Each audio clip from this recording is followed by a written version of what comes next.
ao vivo, gravando. Pessoal de casa, tudo jóia? Sejam muito bem-vindos a mais um Conversa com o Delegado. Esse programa que eu e os meus amigos Murilo e Elisa criamos especialmente para vocês no ano passado e que foi um grande sucesso aqui do Supremo TV. Então, eu passo a palavra para eles darem uma boa noite para vocês, boa tarde, bom dia, a depender da hora que você está assistindo, e depois a gente já adentra nos temas que nós separamos, que são temas importantes para a carreira de delegado. Elisa, seu boa noite. Olá, pessoal, boa noite, bom dia, boa tarde, como disse o professor Bruno. Satisfação enorme estar aqui com vocês. Para vocês que não conhecem esse projeto, depois dê uma olhadinha, tem esse projeto aí no YouTube disponível, das nossas edições passadas. Enfim, é muito bacana, nós vamos deixar rolar, vamos conversar aí sobre alguns assuntos palpitantes, essas dúvidas para tirar a angústia do seu coraçãozinho, porque a gente sabe que tem muita coisa para ser resolvida. Falar um pouquinho da carreira de delegado, desse protagonismo aí que nós estamos novamente alcançando. Aguarda, vai ter muita coisa bacana, né, Murilo? Isso, bom dia, boa tarde, boa noite, conforme a ocasião. É um prazer estar aqui com vocês mais uma vez e um prazer ainda dividir essa sala aqui com os dois grandes amores da minha vida, Elisa Moreira e Bruno Zampier. Então, o amor da sua vida, cara? Você acabou de saber, depois a gente conversa sobre isso, tá? Isso. Mas, brincadeiras à parte, é um prazer enorme estar aqui com vocês, dividindo um pouquinho da nossa experiência profissional e trazendo também temas jurídicos aí afetos tanto à carreira quanto ao concurso de delegado de polícia, que certamente lhe auxiliarão aí nessa caminhada. Então, é um prazer enorme estar aqui com vocês. Perfeito, pessoal. Como é que acontece esse programa nosso, Conversa com o Delegado? A gente idealizou isso, como os dois falaram, para a gente poder debater temas de polícia judiciária. A polícia judiciária que tanto tem sofrido no Brasil, com perseguições de outros órgãos, com falta de investimento, com falta de estrutura, falta muitas vezes de pessoal, como a gente sempre cobra nas nossas redes sociais, mais e mais concursos, mas também é um ambiente para a gente trazer para aquele aluno que quer ser delegado o que é a vida de um delegado. Então, ao final desse programa, para quem está ao vivo, a gente vai liberar as nossas redes sociais para vocês mandarem perguntas e nós vamos responder com toda a franqueza que nos é peculiar, perfeito? Então, como é ser mulher na polícia, Elisa? Aquela pergunta que ela responde todo dia. Todo dia, né? Então, Murilo, há preconceito contra a pessoa do interior na polícia? Né? Também responde todo dia. Bruno, não pode entrar na polícia? Também respondo essa todo dia. Então, todas as perguntas que vocês tiverem, nós vamos tentar responder. Então, já vai gravando aí, ó, Elisa e Murilo Delta e Zampier Bruno. Pode adicionar nas redes sociais, Facebook, Instagram, e no final a gente abre aqui o nosso celular e responda a essas perguntas de vocês. Como é que o nosso programa vai acontecer hoje? Vamos lá. Nós separamos temas, como eu disse, e temas que, normalmente, a gente enxerga a dúvida do aluno, temas reincidentes nas perguntas dos alunos. Tem tema que eu respondo simplesmente, tem a galera do presencial aqui, Thiago, ex-aluno, eu respondo toda semana. Uma pergunta, quando vai sair o concurso da Polícia Federal para delegado? É toda semana 20 perguntas dessas. Eu já tenho lá no meu Word salvo, eu copio, colo, e já mando, porque toda semana alguém me pergunta. E o concurso de Minas, sai quando? No caso de vocês, e o concurso de delegado de Minas, tá para sair mesmo, não tá? Nós vamos tentar responder um pouco disso também. Isso aí. Aquela pergunta clássica também. Bruno, todos os concursos de delegado cobram prática jurídica? Essa toda semana tem também, está presente lá. Nós vamos tentar responder isso aqui para vocês. E trouxemos alguns temas que o Murilo vai apresentar para a gente, de inovações dos últimos anos que amplificaram o poder do delegado de polícia a contragosto de muitos. O poder do delegado de polícia tem crescido muito nas leis, a gente pode dizer, dos últimos 4, 5 anos para cá, né, Murilo? Então, nós vamos abordar isso e vamos mostrar a polícia judiciária dentro de um contexto jurisprudencial. Então, nós vamos trazer alguns julgados de STF e STJ para a gente debater a polícia nos tribunais superiores. Eu queria até fazer um parênteses, eu nem comentei isso com vocês. Semana passada teve um evento lá na Polícia Federal em Brasília, um congresso de polícia judiciária promovido pela Academia Nacional de Polícia, e um dos temas que foi muito debatido lá é a possibilidade, assumida pela própria Academia Nacional de Polícia, da Polícia Federal, de no próximo concurso de delegado, a gente ter uma matéria nova. direito de polícia judiciária. Então Excelente. pode ser uma baita de uma novidade, que eu estou contando em primeira mão para vocês. Isso foi quinta e sexta passada para quem está ao vivo. Essa discussão pegou fogo em Brasília e as pessoas que estão na coordenação da academia gostaram da ideia e pode ser, quem sabe, que no futuro edital de delegado a gente tenha esse tema, direito de polícia judiciária. E passa muito pelo que a gente fala aqui nessa Bacana. conversa com o certeza. delegado. Tomara, Tomara. toda a torcida para que isso aconteça, porque hoje temos muitos bons doutrinadores, alguns até com a gente aqui na turma Delta Pro, Isso. né? Alguns até com a gente na turma Delta Pro, que escrevem muito sobre a polícia judiciária no Brasil. Porque antigamente, não muito tempo atrás, quem escrevia sobre a polícia judiciária era um cara que era advogado, um cara que era promotor, um cara que era juiz, e aí ficava com aquela visãozinha, né? Inquérito é dispensável. O que está colhido no inquérito é uma mera informação, isso não é prova, não. No inquérito não tem contraditório, o inquérito é totalmente sigiloso. E a gente sabe que no Estado democrático de direito, o inquérito, como grande instrumento de investigação do Brasil até hoje, é um instrumento com controle externo, interno e controle judicial. Enfim, o inquérito sofreu muitas porradas, tomou muita porrada nos últimos anos, mas esses doutrinadores incipientes aí no Brasil, eles estão tentando retomar esse protagonismo do inquérito policial e estão fazendo de maneira brilhante. Você que é nosso aluno do Delta Pro, tem tido contato com algum desses nomes que a gente fez questão de trazer para vocês, para incutir na cabeça de vocês que quem tem que falar de polícia judiciária é a polícia judiciária. E não alguém de fora que acha que sabe o que é a vida de uma polícia judiciária, como é o cotidiano da polícia judiciária. Então esse programa tem também essa intenção de aproximar vocês da vida da polícia judiciária. Não é verdade? Vamos começar então? Vamos. Eu Isso começo? Posso fazer um gancho? Claro, óbvio. Isso é importante, pessoal, porque quando a gente pega essa história de ser delegado de polícia antes da Constituição de 88, o que a gente tinha? Um Estado ditatorial, um Estado em que o delegado de polícia assumia um protagonismo, é que eu não estou entrando, né, na minúcia de ser esse protagonismo bom ou ruim, mas fato é que muitos poderes estavam ali nas mãos do delegado de polícia. Tanto é que tantos colegas, né, que na época puderam escolher entre assumir Ministério Público ou a polícia, acabaram indo, não estou falando dos vocacionados, daqueles que queriam a carreira, mas acabaram indo, de fato, para a carreira policial e depois se arrependeram por questões financeiras. O que a gente verificou, né, com a Constituição de 88? Um protagonismo do Ministério Público, que, de fato, merece todas as honras e merecia, sim, alcançar o seu lugar ao sol, e na declinada da polícia judiciária. Então, claro, fazemos a meia-culpa, uma série de abusos, tudo aquilo que nós vivemos no Estado ditatorial, de fato, veio à tona e fez com que a polícia fosse, de fato, anulada. Vamos falar o português correto. E agora, esse incômodo que o professor Bruno disse, da gente tentar aí levantar a polícia judiciária, isso quem faz é a mídia, a imprensa. Vocês podem perceber, né, isso a gente tem nas novelas, como o papel da delegada de polícia, que começou, né, com aquela delegada Elô na novela, e aí a mulherada toda quis fazer o concurso para a polícia. A mídia ela tem um papel muito importante. A legislação brasileira ela foi alterada muitas vezes em torno de novelas, e aí vocês podem perceber, na novela sempre tem o papel de um delegado de polícia, os noticiários todos trazendo, de fato, esse protagonismo. Então, a legislação acompanha, porque vocês sabem, fruto da vontade popular, pelo menos é isso que nos diz a Constituição, e aí essas alterações elas vão surgindo de modo a devolver ao delegado o papel que ele, de fato, deve ocupar. E aí a gente vai abordar isso um pouquinho nessa legislação mais recente que o professor Bruno, e vai caber a nós que já estamos na carreira, há 15, 8, quantos anos você tem de polícia, Bruno? 14. 14, 8, 5, nós que estamos aí chegando, porque estamos chegando, e vocês que estão aqui na sala conosco no presencial, vocês que estão nos assistindo, vai caber a vocês mudar essa realidade dentro da Polícia Judiciária. Perfeito, porque a visão antiga era do delegado braço armado do Estado repressor. Isso, exato. Né? O Estado era repressor, ditatorial, então muitas vezes quem cumpria a ordem de torturar, de interrogar, de prender administrativamente, de invadir casa, o delegado dava mandado de busca antes de 88.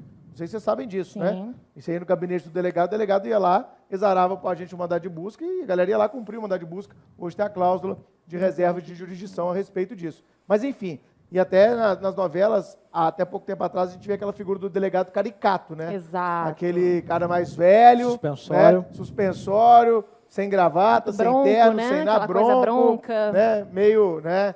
que não é a realidade hoje da Polícia Judiciária. Então, até as novelas e programas estão se adaptando a esse novo cenário aí da Polícia Judiciária, composta, em sua grande maioria, por pessoas jovens, por pessoas comprometidas. Essa é a realidade da Polícia Judiciária hoje no Brasil. Qualquer delegacia que você vai hoje aí, não sei se já tiveram essa experiência, nunca é bom, né? Ir na delegacia, porque normalmente é porque você foi vítima de alguma coisa, né? Esperamos que seja na qualidade de vítima, né? Qualidade de vítima, se for na qualidade de vítima, menos, tá ótimo. Né?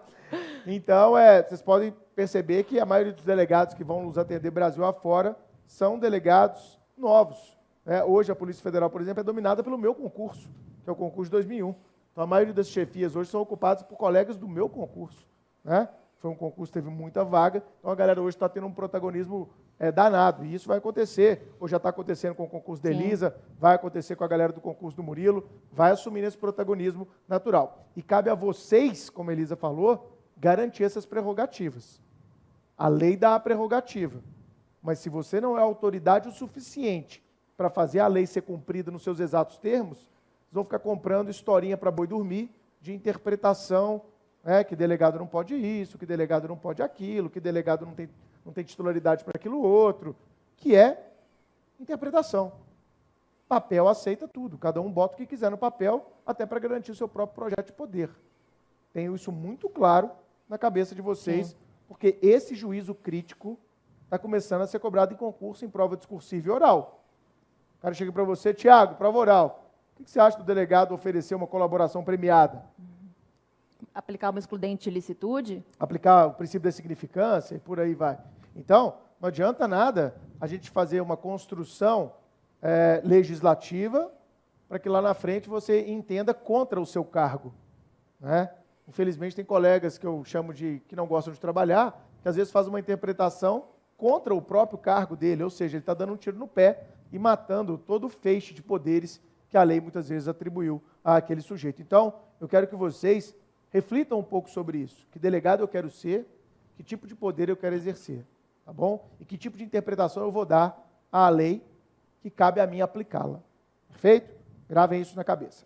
Vamos começar com o primeiro tema, então, que a gente separou para vocês, depois dessa introdução que fizemos, que é aquela pergunta que eu falei que sempre me é feita.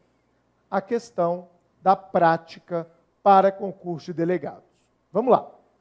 Quando eu fiz concurso, a Elisa fez concurso, não tinha exigência de prática para concurso de delegado. Ou se tinha, era uma coisa excepcional, fora da curva, excepcionalíssima, vamos dizer assim. Né? Eu fiz concurso com um ano de formado, então não tinha prática, por exemplo, no meu cargo de delegado federal. Né? Vocês fizeram também sem prática, não foi? Foi. Não tinha exigência de prática no concurso de Minas, quando vocês fizeram, depois a gente vai falar como está hoje. Mas, galera, o que aconteceu? A gente percebeu um claro movimento, até como forma, gravem, de se valorizar a carreira de delegado como carreira jurídica e policial ao mesmo tempo, algo que foi inserido depois de muita luta dos delegados do Brasil no Congresso Nacional, através da lei que o Murilo tão bem trabalha, que é a 12.830, o Estatuto do Delegado de Polícia, assim chamado, apelidado, foi colocado lá que a carreira de delegado é uma carreira jurídica de Estado. Então, ela está hoje como carreira jurídica na legislação ordinária federal, ok? Um ano depois desse estatuto, nós tivemos uma grande lei que foi a 13.047, que é uma lei que alterou o regime da Polícia Federal, da Lei 9266, que é a lei que organiza a Polícia Federal. E foi inserido a seguinte regra: para adentrar no cargo de delegado de Polícia Federal, e essa lei também se aplica à Polícia Civil do Distrito Federal, então, delegado federal e delegado do Distrito Federal serão necessários 3 anos de prática jurídica ou policial. A Polícia Federal liderou esse movimento no Brasil. Veio essa lei, 13.047 de 2014, e instituiu essa cobrança de 3 anos. Então, para quem me pergunta, 100% de certeza. Só se a norma for revogada, mas não está no panorama próximo. Né? O próximo concurso de delegado federal vai exigir 3 anos. Não é porque a galera deliberou, é porque a lei exige. E lembremos, um edital nada mais é do que um escravo da lei, ou assim deve ser. Então, os requisitos de ingresso numa carreira, eles têm que estar todos especificados em lei. Nós temos que ter lei falando, olha, o requisito é ser maior de 18 anos, ter carteira de motorista, gozar dos direitos políticos, civis e políticos, não ter condenação criminal, sei lá. Né? Diploma em bacharel de direito e por aí vai, ok? Então, hoje nós temos uma lei que regulamenta isso para a Polícia Federal e para a Polícia do Distrito Federal. Em 2015, comecinho de 2015, final de 2014, nós tivemos o edital de delegado do DF, delegado do Distrito Federal, e foi feita, nos termos da Lei 13.047, essa exigência de 3 anos, ok? E isso foi seguido por vários outros concursos estaduais, Brasil afora. Essa moda meio que pegou, entenderam a ideia?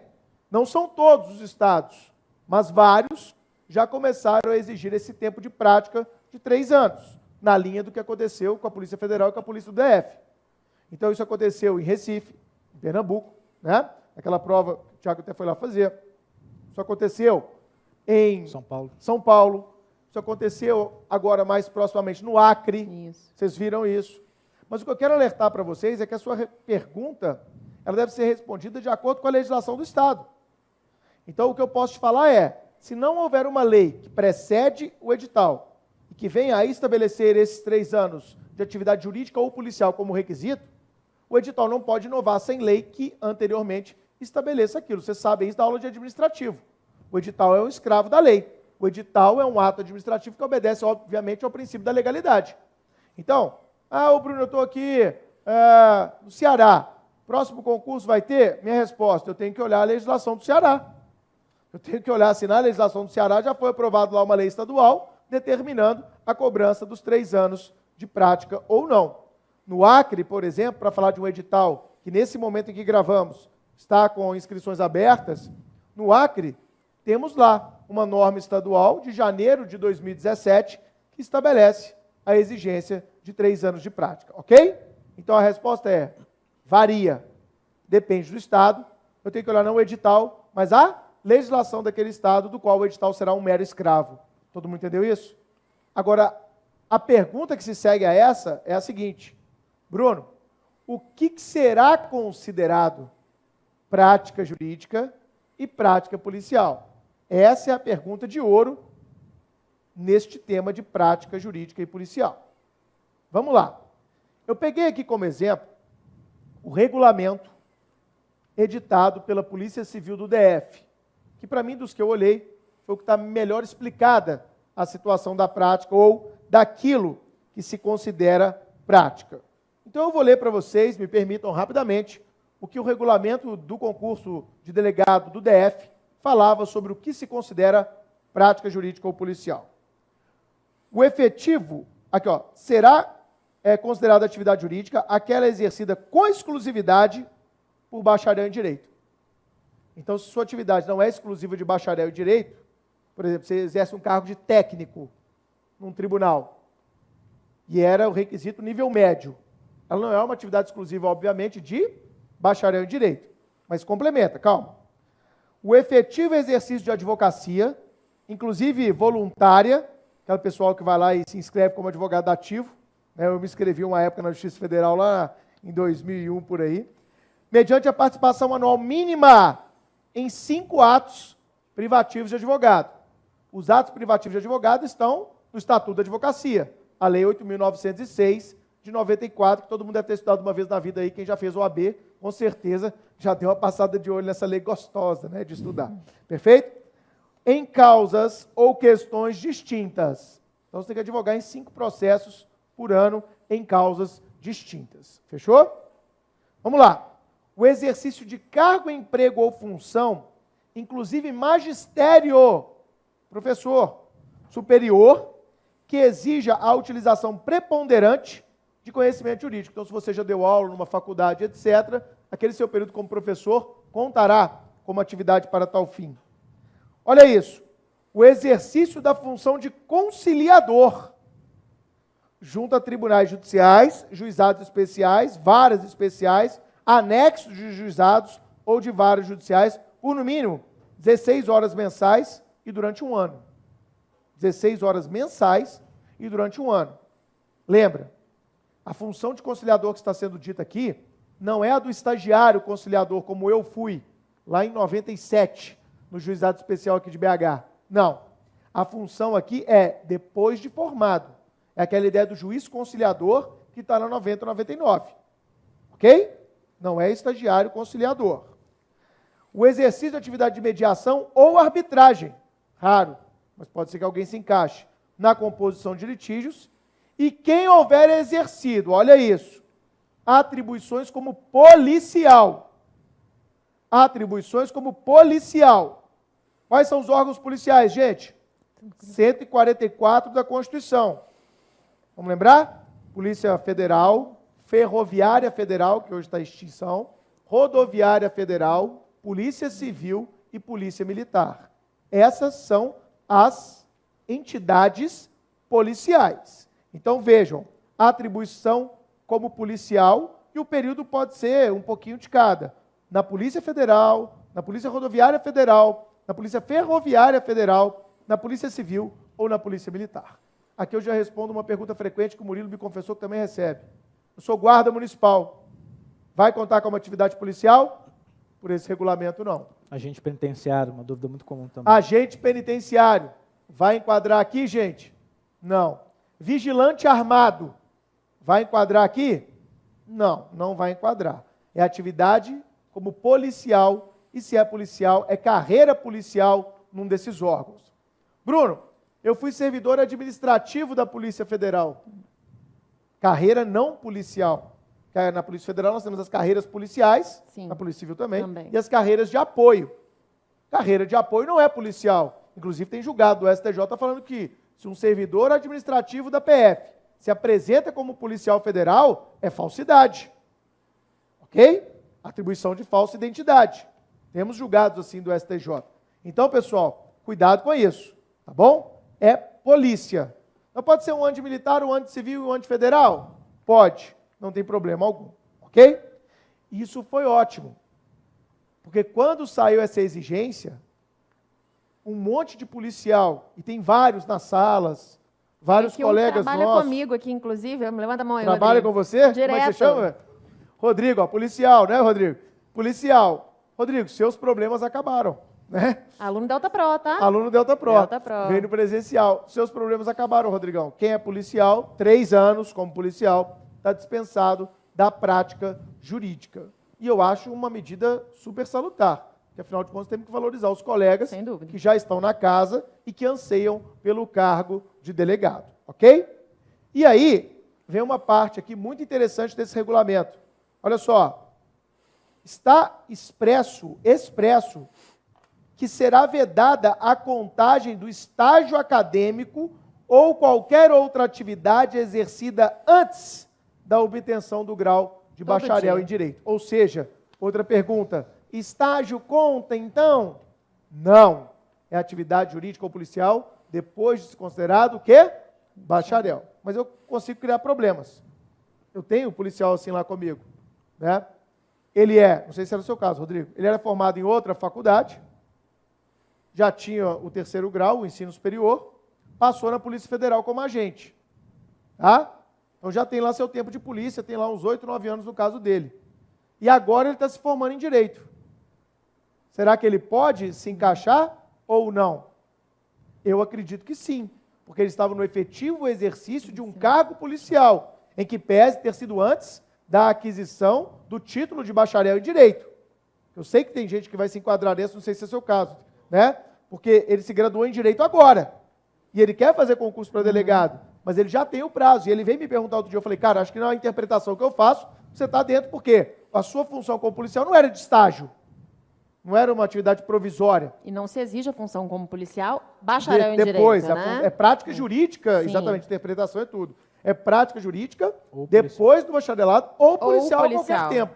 É assim que eu interpreto, ok? Então fiquem atentos quanto a isso aí. E o último detalhe sobre prática, que muita gente pergunta, na verdade, 2 últimos detalhes. Eu li aqui pós-graduação? Não. Muita gente manda mensagem. Sim. Porque teve uma época que o CNJ e o CNMP, eles autorizavam o cômputo de pós-graduação como prática jurídica em concurso de juiz e de promotor, ok? Não sei como está isso hoje, eu acho que já foi, inclusive, vetado pós-graduação como prática.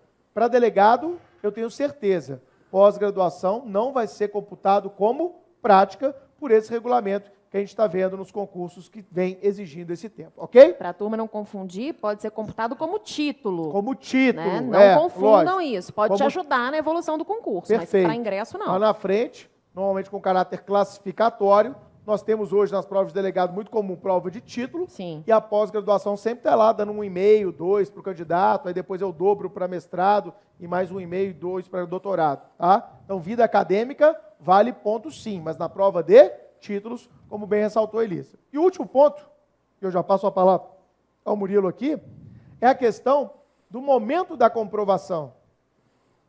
Será que eu tenho que apresentar no momento da matrícula no concurso, eu já tenho que mandar escaneado para a banca? Não faz o menor sentido, né, gente? Imagina, 15 mil candidatos, você recebendo documento de todo mundo para provar que ele tem prática. Não faz o menor sentido prático. Então, a própria lei que eu aqui citei, a 13.047, fala que essa prática deve ser comprovada para o exercício do cargo, ou seja, no momento da posse. Por que eu chamo a atenção? Eu e o Murilo estávamos conversando antes da aula. Porque tem muito concurso de delegado que demora 1 ano, 1 ano e meio. Tem concurso que é suspenso na justiça. Né? Não, são vários os exemplos. E aí, meu amigo, o que você pode ficar fazendo nesse tempo? Advogado. E aí vale a pergunta, né, Bruno? E aí, estou no 9º período, devo fazer o concurso? Deve. A gente está falando do aluno de 2º período, de 3º período. Nós estamos dizendo de algo palatável, algo que é possível, porque nós três comungamos da mesma opinião. Não perca oportunidades. Não deixe a sua chance passar. Está chegando perto, está se aproximando, vá atrás. O máximo que pode acontecer, né, é dar certo. Então, vamos pensar dessa maneira. Então, vamos fazer. Claro, nós estamos trabalhando com a razoabilidade. Está se aproximando aí da conclusão da sua graduação. Tem 1 ano de prática. Deve fazer o concurso? Deve. Como o professor falou, muitos concursos são suspensos. O meu concurso, que foi um concurso considerado extremamente rápido, demorou 1 ano e 2 meses. Então, né, acho que vale a pena a gente pensar sobre isso. O meu, entre o edital sair e a posse, demorou 1 ano e 9 meses. Pois é. Né? Então, quer dizer, nesse tempo, você pode continuar exercendo a atividade jurídica, porque normalmente esse tempo de prática, repito, vai ser cobrado lá na sua posse, ok? Antes de ir para a academia, vai lá, pega 5 processos da família, protocola, né, uma açãozinha ali do tio, da companhia aérea, né, da tia que está com problema no plano de saúde, vai lá, protocola, você é o advogado da família. Vamos mexer aí, né? Quem tem OAB, vamos se mexer para poder conseguir esse tempo de prática, beleza? Então esse é o primeiro ponto, é o primeiro tema que a gente queria trabalhar. Espero com isso ter respondido várias das dúvidas que vocês encaminham para a gente cotidianamente nas redes sociais. O Murilo trouxe alguns temas bons, querem ver?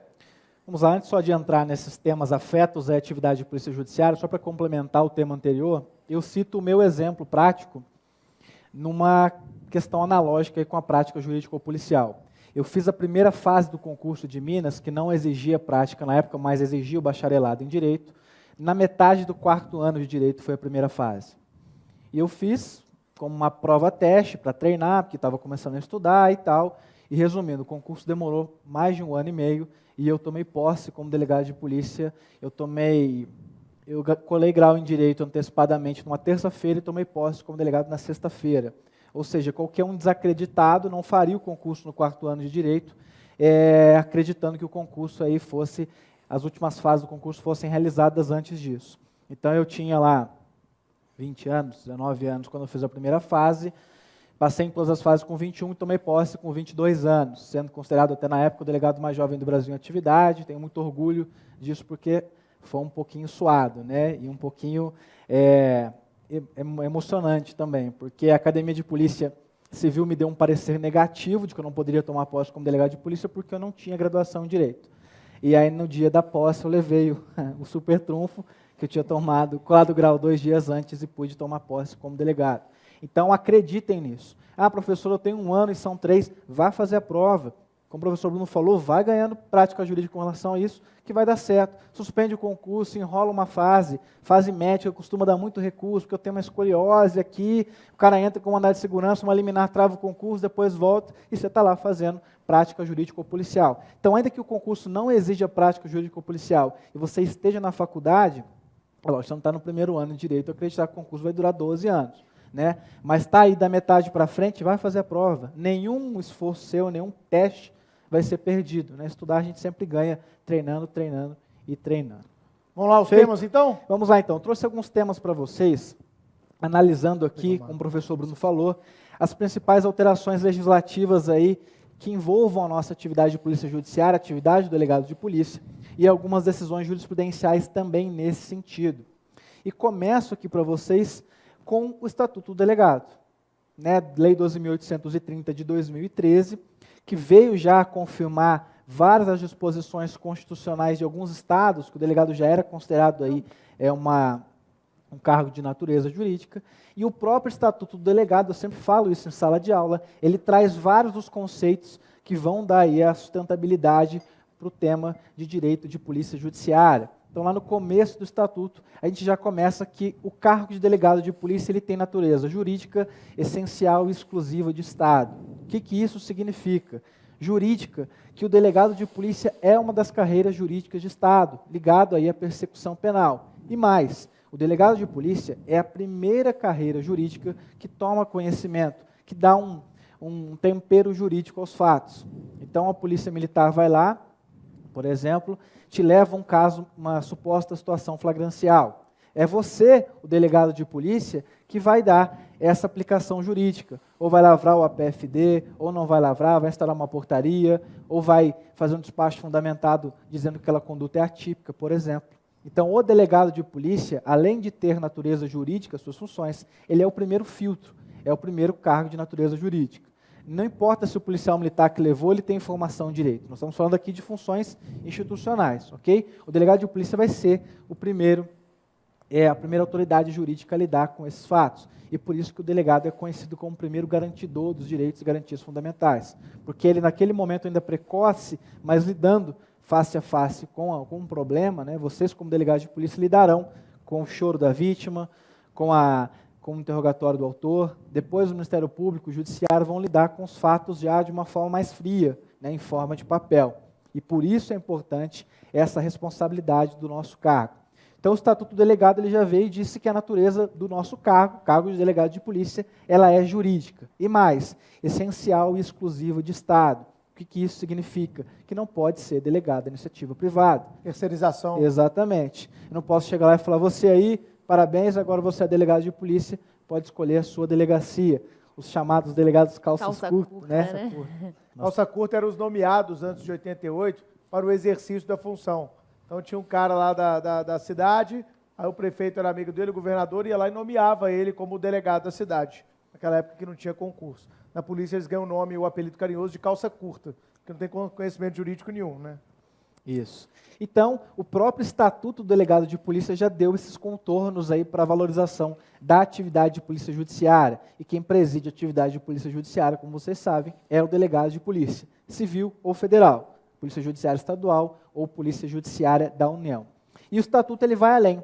Ele traz a questão do indiciamento como ato privativo do delegado de polícia. O indiciamento nada mais é do que o convencimento da autoridade policial daqueles fatos investigados. O delegado vai ponderar os elementos informativos, até mesmo as provas já colhidas. Vocês sabem que há, sim, a colheita de prova durante o inquérito policial. E, ao final, mediante a análise das circunstâncias, da materialidade, dos indícios de autoria, o delegado vai expor o seu convencimento técnico-jurídico. Então, o Estatuto do Delegado avança também com relação ao indiciamento. Pode, por exemplo, o membro do Ministério Público requisitar ao Poder Judiciário que o delegado faça o indiciamento de determinada pessoa? Não, ok? Indiciamento é ato privativo do delegado de polícia. E isso era comum antigamente, hein? Sim. Isso Exato. era muito comum para quem acha que não. Viu? Requisito ao delegado que proceda ao indiciamento do Zé. Mas o Zé, na minha opinião, o Zé não cometeu crime algum. Mas você tinha que ficar discutindo com o Ministério Público se aquilo era uma requisição que você tinha que cumprir ou não, se é um ato privativo seu. Então, dava esse embate todo. Exatamente. E, um pouco além ainda do Estatuto, a questão da remoção da avocação da redistribuição de inquéritos policiais. A gente sabe, como o professor Elisa falou, que a Polícia Judiciária passou por um momento de muita desestabilidade funcional, de muita ingerência política, de muita ingerência superior, ingerência hierárquica na condução de investigações criminais. Então, o Estatuto do Delegado diz e fala, peraí, o inquérito só será avocado por superior hierárquico em determinadas fundamentações, com justificativa, com fundamento. Hoje, se o meu chefe quiser tomar né, entre aspas, o inquérito da minha presidência, ele vai ter que fundamentar. E se ele não fundamentar, eu vou buscar a reparação disso para que esse inquérito volte aí a ser de minha presidência. Então, nós começamos, só perdão de cortar, com o Estatuto do Delegado, trazendo aí esses conceitos e que nós vamos passar a partir de agora com várias pontuações em legislações específicas. Isso, inclusive, é um fundamento para que muitos hoje digam a respeito da existência de um princípio, não apenas do juiz natural e do promotor natural, mas um princípio do delegado natural. Você tem que ter previamente a ciência de qual autoridade irá lhe investigar.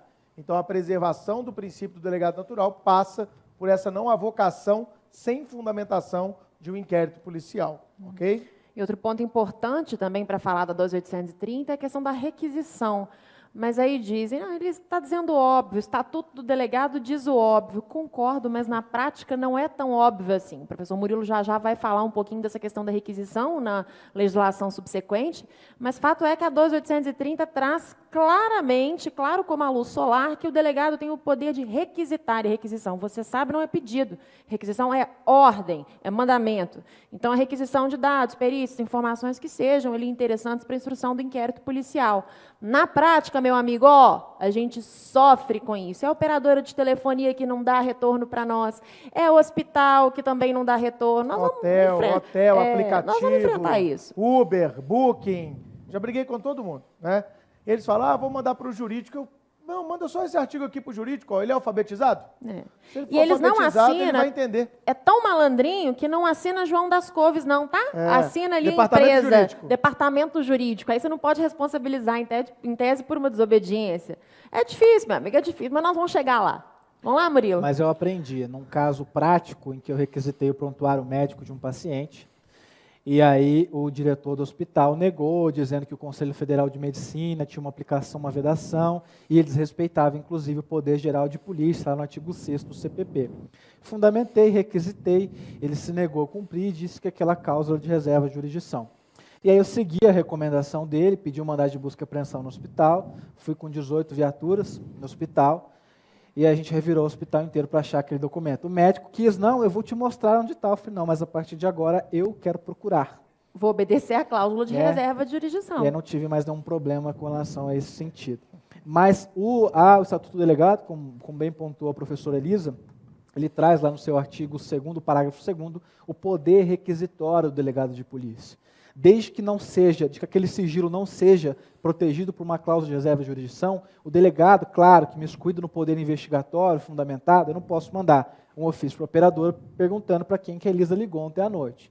Né? Mas durante uma investigação criminal, isso é possível, porque acontece. Né? Isso acontece, gente, acontece. E é um problemão aí, na prática.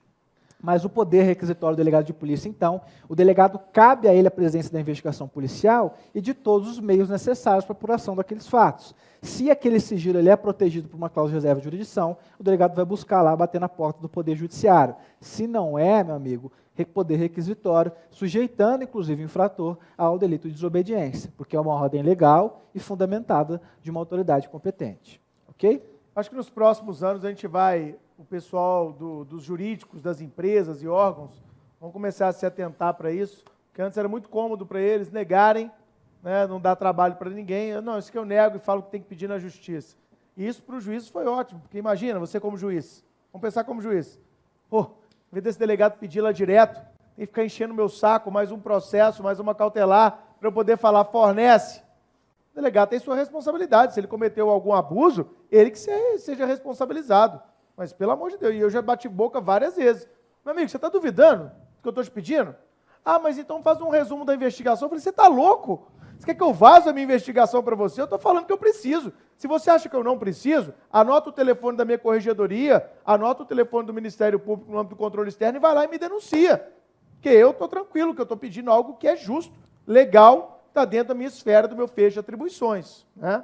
Então, briguem. Quando forem delegados, não aceitem a judicialização desse tipo de questão. Não se acovardem, Não né? se É o acovardem, principal. perfeito. Defendam aquilo que vocês pretendem ser. O cargo de delegado de polícia ele vai exigir muita postura de vocês, porque é um cargo ainda muito místico, né? Então, você tem que ter a postura como autoridade de polícia judiciária e agarrar mesmo as suas atribuições e defendê-las aí, fundamentadamente, claro, mas sempre que puder, ok? E sendo um jurista, né? E sendo um jurista. Sim. Quando eu entrei na polícia, tinha ainda um preconceito contra o delegado que era jurista. Chegavam para mim, você dá aula? Mas de direito? Não, de Kung Fu. Né? Dou aula de direito. Por quê? Nossa, mas a polícia está cheia de delegado jurista. Ainda bem. Ô glória! Né? Porque o delegado, hoje está escrito na lei, mas na época não estava, o delegado é um jurista policial. E ele tem que se honrar disso. E delegado tem que ser bom de caneta. E delegado tem que ser bom de argumentação. E delegado tem que ser bom de sustentação, de saber falar. Porque quando você vai numa audiência, é o seu depoimento que vai condenar ou absolver, não tenho dúvida disso. Tá? Eu já participei de mais de 500 audiências bobear, e o nosso depoimento é o mais esperado no âmbito de uma ação penal. Porque você que investigou, então o promotor, quando é parceiro, ele já olha para você, doutor, fala sobre a investigação, não te faz nem pergunta. Você fica lá meia hora contando de A a Z como é que começou, quem prendeu, quem não prendeu. Então você tem que ter essa postura de um sujeito que exerce um cargo jurídico. Jamais se esqueçam disso e tenham orgulho disso. Ok? Feito. Então, começamos aí com o Estatuto do Delegado da primeira transformação, tanto conceitual quanto prática, da atividade de polícia judiciária, e trarei a vocês aqui agora alguns artigos específicos, sobretudo de leis penais especiais, que confirmam, que corroboram isso que nós falamos no Estatuto do Delegado. E começo falando lá da Lei de Organizações Criminosas, da técnica especial de investigação do agente infiltrado. Uma técnica especial que todo mundo, quando estuda, já imagina os filmes, Leonardo DiCaprio, toda aquela coisa cinematográfica, que na prática é muito mais complicado do que isso. Talvez, de todas as técnicas especiais de investigação, é a mais difícil de se aplicar na prática. E olha que bacana, a Lei de Organizações Criminosas, lá no seu artigo 10, ela exigiu, ainda que requerida pelo membro do Ministério Público no curso do inquérito policial, uma manifestação técnica do delegado de polícia pela viabilidade ou não da medida. E por que isso? Quem que entende de investigação criminal? É o membro do Ministério Público? O promotor pode fazer investigação criminal? Pode, está lá, o Supremo referendou, mas quem entende, quem lida com isso, quem tem isso como atribuição, princípio? O delegado de polícia. Quem tem equipe? Exatamente. Então, o delegado de polícia na técnica especial de agente infiltrado, quando não for ele mesmo que representar pela medida, se for requerida pelo membro do Ministério Público, a legislação fala que se essa requisição vier no âmbito do inquérito policial, depende de uma prévia manifestação do delegado de polícia. Só que eu vou além. Vamos imaginar uma técnica especial do agente infiltrado, requerida pelo membro do Ministério Público no curso da ação penal. Para ser agente infiltrado, tem que ser agente de polícia judiciária, ou seja, policial civil ou federal. Como o membro do Ministério Público vai requerer isso na ação penal, sendo que depende da anuência, da concordância e da viabilidade prática dessa medida. Então, embora a legislação diga que no curso do inquérito policial essa requisição do MP vai depender da manifestação técnica, eu vou além. Todo requerimento do Ministério Público do agente infiltrado vai depender de uma manifestação do delegado de polícia. É muito fácil eu, como delegado ou como membro do Ministério Público, falar: parceiro, você que está nos assistindo, investigador de polícia, você vai a partir de amanhã para o Complexo da Maré, beleza? Uhum. Agente infiltrado, nós vamos lá, comando vermelho está bombando, nós vamos te dar lá uma K-47 na mão, boné para trás, você vai ficar com os caras lá, vamos alugar um barraquinho para você. Com a roupa da NET. Você vai ter uma nova casa, uma nova Chega família. lá. E a medida tem um prazo de 6 meses, prorrogável, então você vai ficar pelo menos 6 meses lá e vai contando, vai fazendo um relatóriozinho para a gente aqui.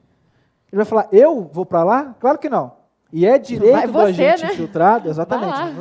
É direito do agente infiltrado, primeiro, aquecer, concordar com a sua manifestação, com a sua participação. Sim. E segundo, fazer cessar a qualquer momento. Chegou lá, sentou, pô, que bacana, vou ficar aqui, vou no baile da favela, tranquilo, pegar umas gatinhas diferentes. O primeiro SIG que ele vê lá do lado dele, ele fala: puta que pariu, o que eu vim fazer aqui? Então, o agente infiltrado ele pode cessar a qualquer momento a infiltração policial. Sem dúvida alguma, das técnicas de investigação, e eu estou em área operacional há mais de 8 anos, foi a única que eu nunca usei. E teria muita dificuldade em usar, pela exposição de risco de uma pessoa da minha equipe. A responsabilização, já tive voluntários, né? Mas aí cabe a você, como líder da equipe, que o delegado também é um gestor de pessoas, falar: obrigado pelo seu voluntarismo, mas eu vou agradecer e não vamos fazer isso não. Vamos tentar de outra forma chegar nas provas que a gente precisa. Mas eu já vi colega meu fazer. Corrupção no IBAMA. Tinha um cargo aberto para secretário ele infiltrou uma agente, mulher, como secretária. E ela ficou vendo toda a movimentação dos agentes corruptos do IBAMA, lá no Rio de Janeiro, em certa oportunidade. Foi ótimo, porque ela conseguiu gravar, conseguiu tirar foto, então foi ótimo. Mas aí o risco também, né, é muito Ao mais menos baixo. em tese, né? Em tese, muito mais baixo. Corrupção de funcionário público não se compara com tráfico de drogas em favelas e comunidades, e por aí vai. Então, nós começamos a enxergar aí essa importância, pela legislação, né, o que é mais importante, da figura do delegado de polícia. O legislador ele pensou, olha, seria irresponsável se fosse possível a utilização dessa técnica, primeiro, sem a concordância do agente, e segundo, sem o parecer daquele gestor, daquele presidente do inquérito, daquele chefe da unidade, do chefe da polícia, que entende, de fato, da investigação criminal e da viabilidade da medida. Então, observe a importância dada ao delegado de polícia com relação à técnica especial de investigação do agente infiltrado. E vamos mais, a Lei de Organizações Criminosas ela é excelente para isso. E olha a importância também, é uma lei recente, de 2013, do ano do Estatuto do Delegado, 12.850, próximo ali a 12.830. Leis harmônicas e coerentes. Exatamente. O que mais que o delegado pode fazer aí em sede de organização criminosa? Celebrar acordo de colaboração premiada. Rodrigo Janot está dando pulos, né, já entrou aí com uma ADI, né, com uma ADIM, e está esperando aí o julgamento desfavorável do Supremo, a gente espera. Né? Segundo ele, o delegado de polícia, como não é parte, não poderia celebrar acordo de delação premiada. E mais uma vez volto o discurso com vocês. Quem é que entende de investigação? Quem é que vai entender, naquele caso, naquela investigação específica, se a técnica especial de investigação, porque a colaboração premiada é também uma técnica especial de investigação, se ela vai ser viável naquele momento. E a própria figura do delegado, que é a autoridade que está sempre na condução do inquérito, ela permite essa aproximação para a utilização dessa técnica. Então, a Lei de Organizações Criminosas vai dizer o seguinte, é possível o delegado, o investigado e o seu defensor celebrarem um acordo de delação premiada. E vocês sabem que o juiz não participa desse acordo. Ele vem no momento posterior para homologar ou não esse acordo. E mais, a Lei de Organizações Criminosas, ela permite que o delegado de polícia pode representar pela concessão do perdão judicial, ainda que essa medida não tenha sido elaborada na proposta de delação premiada. Ou seja, volto a frisar com vocês, olha a importância dada à figura do delegado de polícia na Lei de Organizações Criminosas. Eu tenho plena convicção de que o STF vai refutar essa tese do Ministério Público Federal, de que delegado não é parte, não pode oferecer colaboração premiada. Tenho plena convicção. Hoje a gente tem um grande professor que trabalha aqui com a gente no Supremo, muitos conhecem, ele também está na turma de Alta Pró, o professor Marcos Paulo. E ele tem um livro que mais vendeu, um dos que mais vendeu esse ano, sobre delação premiada, colaboração premiada. No livro do Marcos, ele defende expressamente a possibilidade, um livro muito bom, né, Tiago? Ele defende expressamente a possibilidade do delegado ofertar essa colaboração. Eu estou viciado em colaboração, eu estou sapecando colaboração direta. E, na minha visão, isso é mais um movimento do Ministério Público para enfraquecimento do cargo de delegado. Acho que isso vocês não podem perder de vista. Não é uma questão jurídica, ponto. É uma questão de assunção de protagonismo. Vocês viram a lei de abuso de autoridade encaminhada pelo Janot para o Congresso? Só pode ser dada entrevista a respeito de um caso quando a denúncia for oferecida. Quem oferece a denúncia? O Ministério Público. Então, quem vai ficar dando entrevista igual eles estão dando todo dia na Lava Jato, vergonha alheia? Eles. É projeto de poder. E isso vocês não podem perder de vista quando estiver lendo, por exemplo, alguém que é totalmente contra a colaboração pelo delegado, vai lá e olha o currículo do cara. 90% de certeza que é membro do Ministério Público. Não tem dúvida, ok? Mas caiu na mão do Marco Aurélio Melo, ele é o relator dessa ADIM, eu tenho certeza que o Marco Aurélio vai votar a favor da polícia, mesmo porque o Ministério Público não tem a onipresença da polícia. E a colaboração premiada é muitas vezes a oportunidade. Eu tive um caso relativamente recente, grande, que ainda está em andamento aqui, foi noticiado em todos os jornais de Belo Horizonte e região, um caso bem grande, que eu consegui cooptar um camarada que a quadrilha tinha aliciado e ele está sendo meu colaborador. E eu não estou simplesmente contando com o depoimento dele. Com o depoimento dele, eu consegui mais 10 outras provas e estou desvendando agora toda a logística do crime que os caras estão cometendo. Então não é aquele negocinho de Lava Jato, vem cá X9, você era empresário, para quem você pagou propina? Como é que foi paga a propina? Foi paga onde? Foi através de doleiro? Foi para o exterior? Foi Lula? Foi o Écio? Quem quer? Quem quer partido A? Não é isso. Colaboração é muito mais do que isso. Ela se notabilizou no âmbito da Lava Jato. E no âmbito da Lava Jato, o que os próprios delatados sempre argumentam? Inclusive o Aécio, um deles, Renan, outro, né? Eles falam o quê? Não, foi só o depoimento, não tem prova nenhuma. Então vai ficar o quê? O depoimento do A contra o B? Eu estou pagando para ver o que vai acontecer com esse tanto de delação, do jeito que elas estão sendo feitas, como simplesmente colheita de uma prova verbal, muitas vezes sem documento, muitas vezes com caráter midiático, no que ela vai dar. Pode ser um grande tiro pela culatra e que as pessoas não estão percebendo isso com a crítica que deve ser observada. Ok? Vamos prestar atenção um pouco nisso aí, tá? E quando você observa o Instituto da Delação Premiada, ou colaboração premiada, né? Para quem não sabe, a doutrina diz que a delação premiada é uma espécie de colaboração premiada, que na delação premiada seria o chamamento de corréu, ou seja, na delação premiada, obrigatoriamente é a imputação de um fato criminoso a uma terceira pessoa, é o X9, né? O delator é o X9. E na colaboração, nós temos mais espécies, por exemplo, a colaboração para falar onde é o cativeiro, onde está a vítima, ou para onde estão os ativos dos crimes de lavagem de capitais, por exemplo. Então, a delação premiada, quando enxergada num contexto, por exemplo, de tráfico de drogas, hoje a minha atuação principal é o tráfico de drogas. O Bruno está na DRE da Polícia Federal também, inclusive faz algumas investigações conjuntas, né? Levei ele para conhecer a favela de BH esses dias.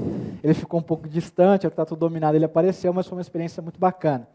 E no tráfico de drogas, onde imperam a lei do silêncio, a lei da favela, a delação premiada ela pode sim ser um importante instituto aí para a obtenção dos elementos informativos e dos elementos de prova.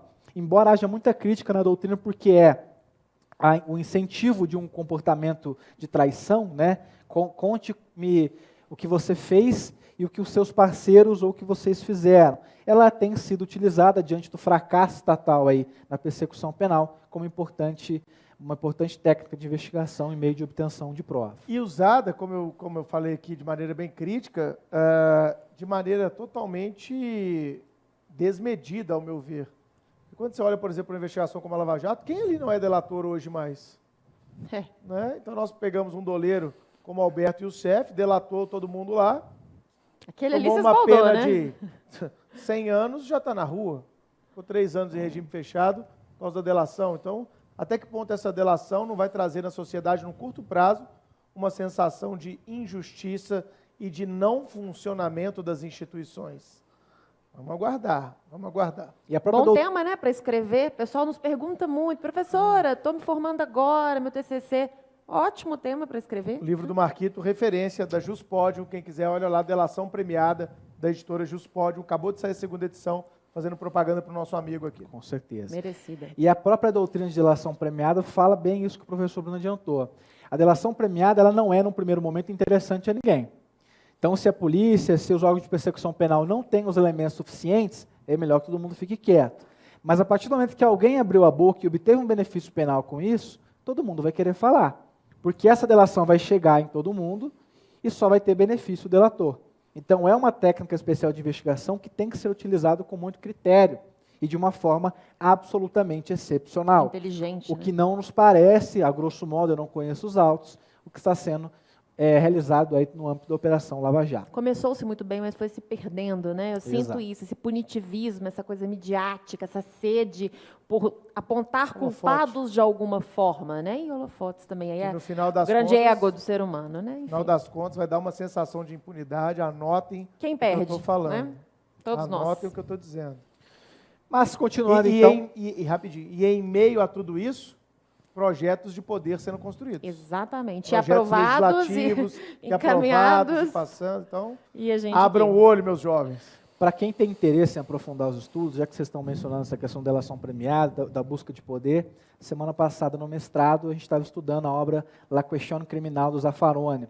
E ele traz um conceito muito antigo dos fins da pena, crítica aos fins da pena e às funções da pena, e ele traz essa questão do direito penal de emergência, né, direito penal do inimigo. Então, está aqui os heróis do Brasil contra a criminalidade organizada e contra a corrupção. E ele traz esse contexto aí dessa fuga do direito penal, da dogmática penal em si, por efeito midiático, por efeito de disputa entre corporações por poder, e acaba destoando de todo esse próprio fim da dogmática penal. Então, quem tiver interesse, o Zaffaroni escreve muito sobre isso, e é um contexto muito atual aqui.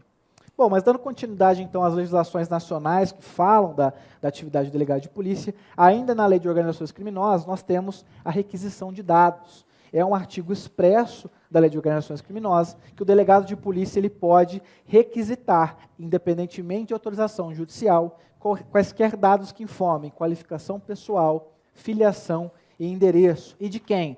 Prestadora de serviço público, justiça eleitoral, concessionária, operadora de telefonia e cartão de crédito, bancos, enfim. O delegado de polícia ele tem poder requisitório, no interesse das investigações, de requisitar os dados aí para a investigação criminal. Claro que desde que esses dados não estejam aí na cláusula de reserva de jurisdição. E confirmando, é tão importante falar sobre isso, eu volto, que confirma aquilo que estava na 12.830. Exatamente. Né? A legislação, mais uma vez, dizendo, olha, mas pode, tá? E ainda assim nós enfrentamos todos os problemas que nós trouxemos para vocês. Outra questão que recentemente, agora, no final de 2016, o STJ analisou, salvo engano, ainda não foi nem publicado no informativo, veio só nas notícias, do feed de notícias do STJ, e, portanto, recentíssimo e pode ser objeto de cobrança de prova, é do acesso direto pelo delegado de polícia às informações do COAF.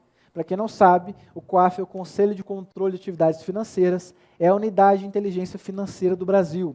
O COAF, dentre as suas atribuições, ele tem de, primeiro, estudar o fenômeno da lavagem de capitais no Brasil, realizando aí um prognóstico e estabelecendo estudos e métodos tanto de prevenção quanto de repressão à lavagem de capitais, e, no segundo momento, como grande ponte entre as pessoas físicas e jurídicas sujeitas a um mecanismo de controle e nós, autoridade de polícia judiciária. Então, por exemplo, o banco ele é obrigado a informar ao COAF diante de uma transação suspeita. Vamos pensar que eu, Murilo, com 17 anos, estudante universitário, recebia mesada do papai e movimentava R$2.000 por mês na minha conta corrente.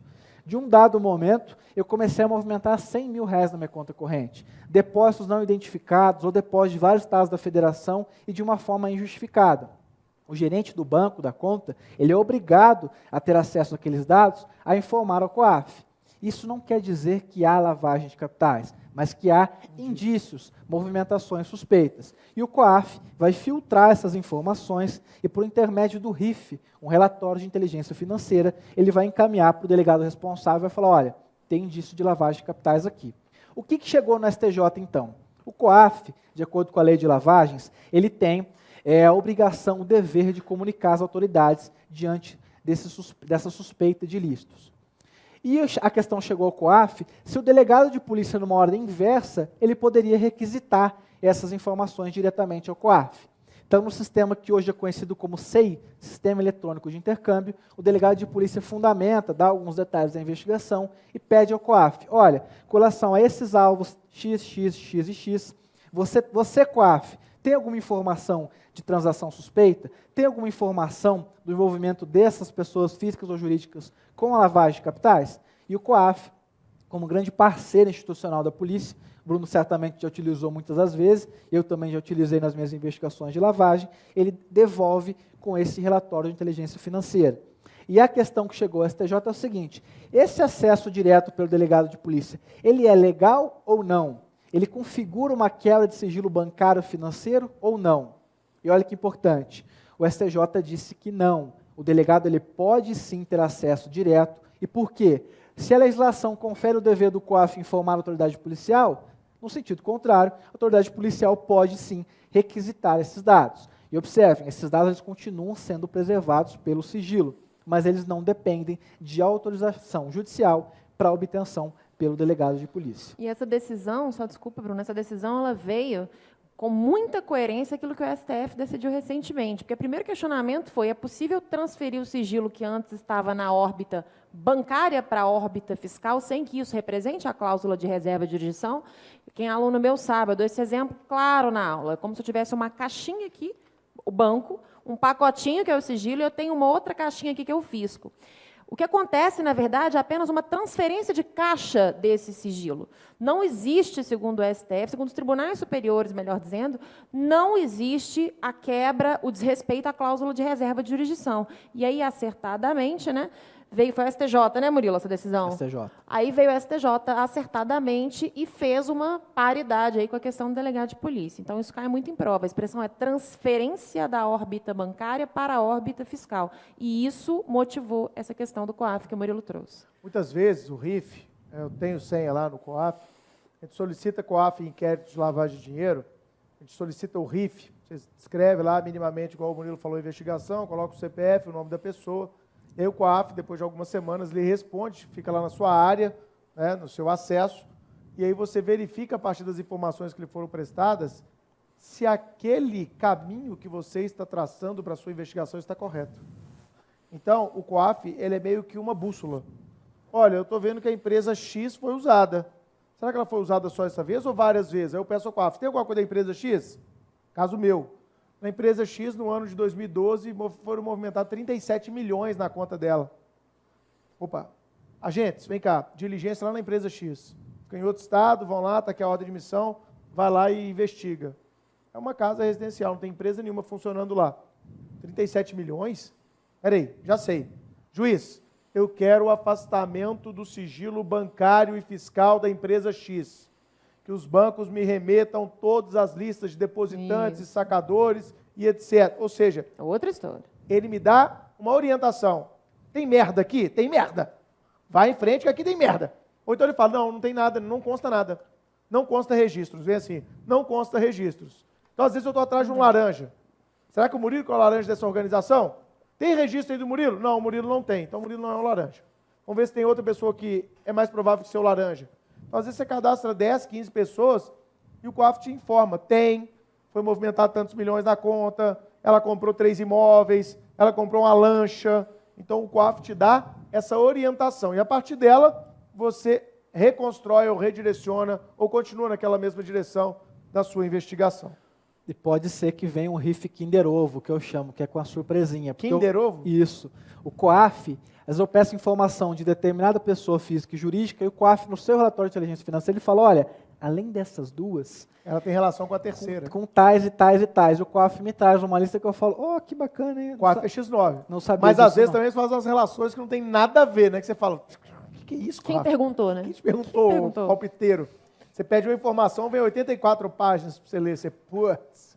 E na hora que você vê, não tem relação nenhuma. Mas eles, com os robozinhos dele lá, estão construindo essas análises de dados que você recebe enquanto delegado e vai transformar esses dados em dados de inteligência policial. Por isso que eu acho que o STJ considerou que não há violação ao sigilo bancário ou até mesmo fiscal quando se tem acesso à autoridade policial ao RIF-COAF. Perfeito? E agora... O último dos temas que a gente separou aqui, ligados aí à atividade de polícia judiciária, um tema que particularmente eu e o Bruno temos vontade de ir lá na STJ chutar a cabeça dos ministros. Porque Ainda bem que o direito penal não pune a atos preparatórios, lá. Cogitação, né, gente? Isso. Então, ministros, beijo a todos.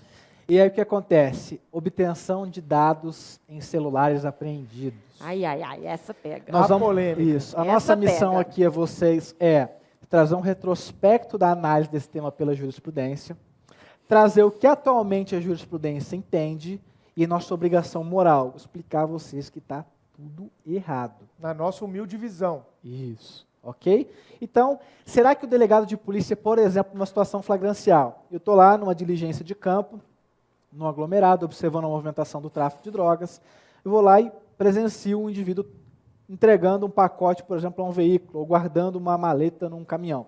Faço a abordagem, vejo que tem lá substância proibida, tem drogas. E eu pego o celular daquele caboclo e falo, deixa eu olhar o seu WhatsApp.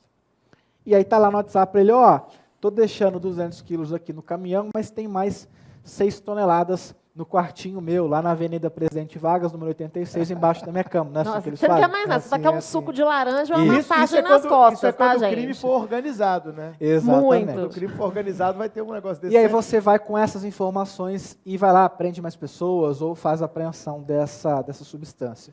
Será que essa prova colhida por essa análise das informações obtidas aí no WhatsApp, que é o aplicativo que tem sido mencionado nas decisões jurisprudenciais, ela é válida?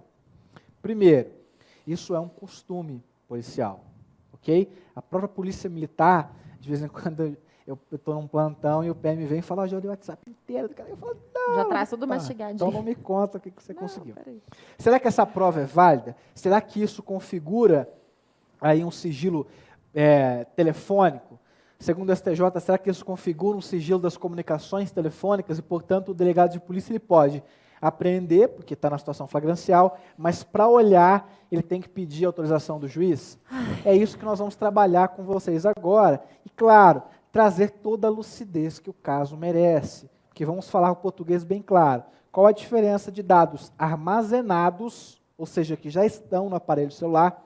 O celular do professor Bruno aqui está no modo avião. Ele não está recebendo nem encaminhando mensagem. Ele já tem dados armazenados. Qual a diferença desses dados que estão armazenados nesse telefone com os dados armazenados, por exemplo, na minha agenda aqui física? Um bilhete, vai dar busca pessoal, acha um bilhete, a contabilidade do então tráfico. É importante que nós... Isso, é importante que a gente traga aqui em sala de aula vocês o que vocês vão adotar em prova, o que é o posicionamento atual, mas qual é a lucidez desse tema, nossa humilde opinião, qual é a interpretação que está sendo dada a determinado instituto. Uma prova oral, olha que maravilha, né? Exatamente. Sustentar aí em provas a em questão da concurso carreira. para delegado de polícia, você vai ter que ter um posicionamento talvez um pouco parcial, né?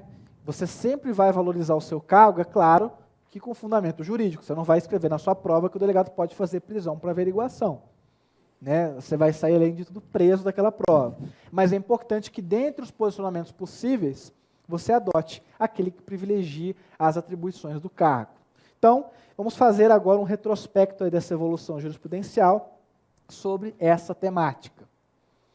Primeiro, nós tínhamos uma decisão do STF dizendo que, trabalhando aqui com a lei de interceptação telefônica, o que a lei 9296 protege é o sigilo das comunicações telefônicas e não dos dados em si, ok? Então o STF analisou num caso prático a apreensão lá, salvo engano, ou de aparelho celular ou do notebook, dizendo que os dados armazenados para análise pela Polícia Judiciária não necessitaria de uma autorização judicial, porque aquilo ali não estava havendo comunicação telefônica ou telemática, e sim dados armazenados. O que é diferente, por exemplo, de eu realizar uma interceptação telefônica sem autorização judicial. Eu estou pegando o fluxo, essa palavra é importante na jurisprudência, o fluxo das comunicações telefônicas, o fluxo de dados. Então isso é o que nós tínhamos no Supremo Tribunal Federal e que, a nosso sentir, é a intenção constitucional. Né, a Lei 9296, ela protege o sigilo das comunicações telefônicas, tanto que o delegado de polícia ele pode requisitar extrato telefônico, ok? A conta telefônica ela tem um sigilo, mas esse sigilo ele não é protegido judicialmente. Há quem defenda o contrário, mas hoje o posicionamento já mais tradicional é de que não configura o sigilo. Dados telefônicos, para quem ligou, para onde ligou, extrato, bilhetagem. Há discussão com relação a isso. Então, o STF tinha essa decisão antiga, salvo engano, do ano de 2012, dizendo que a Lei 9296, ela protege o sigilo das comunicações, o fluxo de dados e não os dados em si. O STJ tem alguns julgados não tão recentes, dizendo o mesmo sentido. Acontece que em 2015 e no ano passado, nós tivemos algumas decisões problemáticas do Superior Tribunal de Justiça, dizendo que o delegado de polícia não poderia analisar os dados armazenados no telefone celular sem situação flagrancial, sem autorização judicial. Então, ele invalidou lá uma investigação, dizendo que o delegado se aproveitou daquelas informações buscadas no aparelho celular e, sem autorização judicial, aquilo teve um desdobramento e resultou aí informação de elementos informativos ou elementos de prova. E a STJ disse, olha, essa prova ela vai ter que ser descartada. Nós chegamos a falar, num dos conversos com o delegado na Operação Força Tarefa, né, de que essa era uma decisão isolada, porque o STJ tinha decisão da mesma turma no mês seguinte àquela decisão, fazendo uma analogia às cartas, né, às informações obtidas por cartas, e, portanto, aquela não era uma preocupação do aluno. Mas tivemos agora, em novembro de 2016, no RHC 67379, eu estou com a colinha aqui, em que o STJ confirmou essa decisão anteriormente dada, dizendo o seguinte: a autoridade policial ela pode sim apreender o celular numa prisão em flagrante, porque isso está no Poder Geral de Polícia, lá no 6º do CPP, mas para analisar os dados ali armazenados, ele depende de uma autorização judicial. E quais foram os fundamentos? Depois dessa decisão, nós fomos analisar o inteiro teor, quais foram os votos dos ministros, para entender o que o STJ estava fazendo. Ou, em outras palavras, de uma forma mais franca, a besteira que o STJ estava fazendo. No voto, um voto vista, de um dos ministros lá que acompanhou o relator, ele trouxe uma ressalva. Ele disse o seguinte: olha, se essa análise dos dados vier do cumprimento de um mandado de busca e apreensão, ou seja, o delegado Bruno, o delegado Elisa ou Murilo estão suspeitando o envolvimento de determinado alvo na casa X, eu peço mandado de busca e apreensão. E é claro que dentro do mandado de busca e apreensão, eu posso apreender todas as coisas, objetos e documentos que estejam relacionados com aquela infração investigada. E esse ministro que fez esse voto vista, ele ponderou o seguinte: se essa análise dos dados do celular for procedente aí de um mandado de busca e apreensão, nós não temos ilicitude da prova, porque há uma ordem judicial mais ampla, exatamente, que já relativizou esse direito fundamental, permitindo, inclusive, a apreensão desse aparelho celular. Mas, numa situação flagrancial, o delegado dependeria de uma ordem judicial para analisar esse conteúdo. Essa é a última decisão do STJ. Se cair na sua prova hoje, segundo o entendimento do STJ, segundo o entendimento moderno da jurisprudência, é o que você vai colocar. Agora, a partir desse momento, nós vamos fazer uma análise crítica dessa posição do STJ, trazendo a você algumas questões que merecem destaque aí. Só pontuando aqui, para isso ficar bem claro na cabeça de vocês, a gente está apresentando uma dificuldade prática. Tá? No exercício da minha função, você acaba prendendo muita gente flagrante. O Murilo deu um exemplo daquela imediatidade dos fatos, mas não só isso. Percebam, eu apreendo um aparelho celular, os meus agentes falam: chefe, está cheio de coisa no celular dele. Eu vou falar: então ótimo, são coisas pretéritas? São. Faça um relatório para mim, extraindo os dados do celular e colocando lá, por exemplo, já coloquei várias vezes investigações minhas, dezenas de conversas no WhatsApp. Eu relatei um inquérito hoje, assim, cara, hoje. 100 páginas o relatório do meu policial. 100 páginas. Impressão colorida, print de todas as telas, mais de 23 pessoas comprando droga do cara pelo WhatsApp. No depoimento dele, ele falou que não era traficante. A análise do celular dele foi importante ou não foi, gente, para provar que ele era traficante? E aí, tem do verde? E aí, tem do preto? E aí, tem hoje? Já chegou? Quanto que dá? Posso mandar buscar? Encontro lá no lugar de sempre? Manda o depósito, e vários comprovantes de depósito, e várias fotos de droga. O celular dele foi fundamental para esse cara ser condenado lá na frente. Só que aí vem esse detalhe. O delegado pode ou não analisar, resumindo a posição do Murilo aqui, para ficar muito claro, vocês não terem dúvida. Depende. Esse que eu acabei de citar, 100 páginas que foram feitas com prints da tela do celular e de aplicativos do celular, foi sem autorização judicial, porque foi após o cumprimento de uma busca na casa desse moleque. Nós cumprimos a busca e, na sequência, se tem o entendimento do STF, se tem busca, não há que se falar em uma nova autorização. Mas quando é uma situação flagrancial, como o Murilo falou, o que nós, delegados, hoje, ao menos lá da Federal, estamos fazendo?